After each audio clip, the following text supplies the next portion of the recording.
The basic styles for the Torzai Hotel website display 3 pages in a 2-column layout. This sidebar on the right is in a div with the class aside. If I just select that in the CSS styles panel, you can see that it's got a left margin of 720 pixels. And the main content area is in a div which has the class content medium, and that is floated left into the wide margin which has been created by the aside div. For the tablet layout, what I want to do is this: make a single column layout and move the sidebar down to the bottom. So let's see how we do that by changing the style rules in the tablet CSS style sheet. I've gone back to my original page. I want to switch on live view and also select tablet from the window sizes menu so we can see what is going on. You can see at the moment that the sidebar is outside of the main area, so we need to move it down to the bottom. Let's open tablet CSS and I'll just reduce that in size so we've got more room to see what's going on.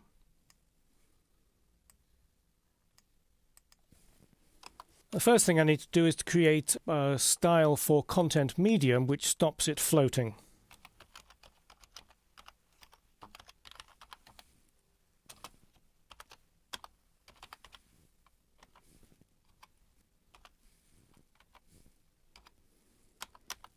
I also need to make the width auto, because when you float something it has to have a fixed width. I don't want the width to be fixed anymore because this is a flexible layout for the tablets.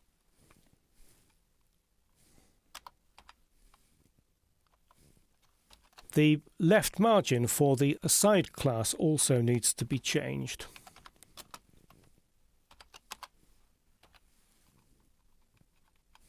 Make that auto too. And let's also adjust the margins and padding on either side for both classes, content medium and aside.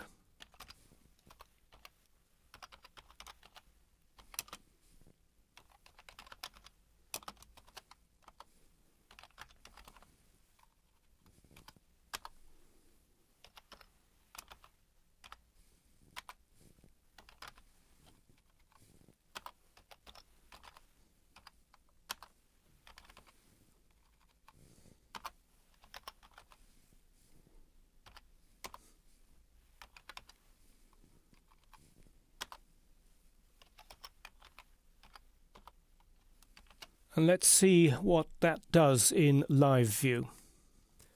There doesn't appear to be any change, so let's just refresh live view by toggling it on and off. And now we see that we've created a bit of a problem here. The background color to the content medium div has disappeared, and none of the margins or padding have been applied. And that gives me a little clue as to where the problem might be. Let's switch to the basic style sheet,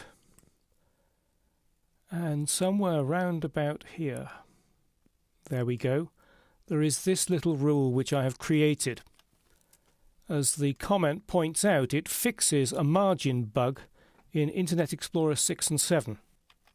This is the infamous double margin bug that when you add a margin to an element and float it to the same side, Internet Explorer 6 and 7 double the margin. And so the way around this is to set the display property of the floated element to inline. It doesn't affect any other browsers, but it keeps Internet Explorer 6 and 7 happy. But obviously it's creating a problem now that our content medium div is no longer being floated. So the answer to that is to select this, cut it to your clipboard, and then go to Desktop CSS.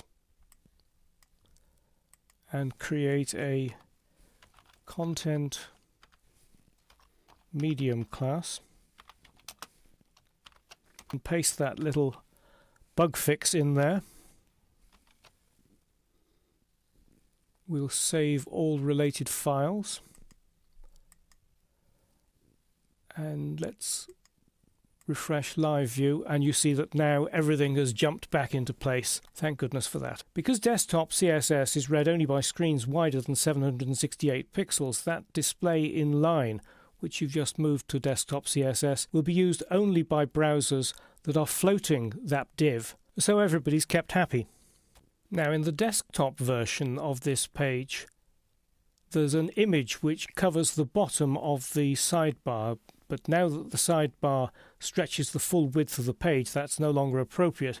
So I need to fix that by putting in a new definition for an image to go with this sidebar. Just quickly put it in here.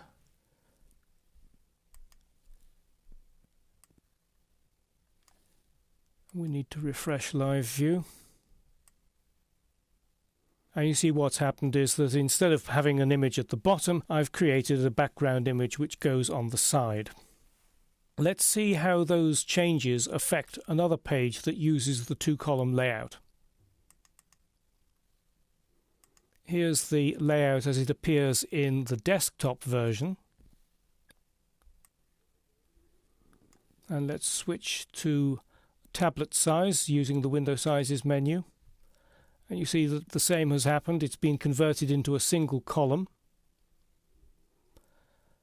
And the only problem that I can see here is with this background image of cherry blossoms. We just need to add a little bit of padding on the right of this first paragraph so that it doesn't overlap the cluster of cherry blossoms. So let's quickly fix that by opening tablet CSS.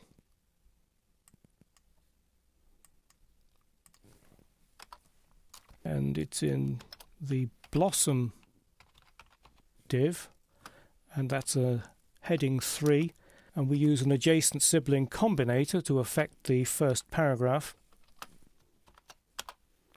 So padding right, we'll make it 90 pixels,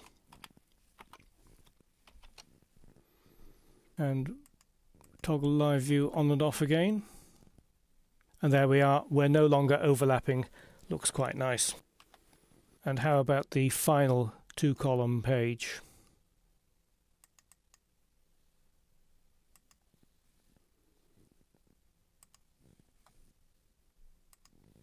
There it is in the desktop view. Switch to tablet. Yep, it's all looking pretty good. I think the lesson there is 2 columns into one will go.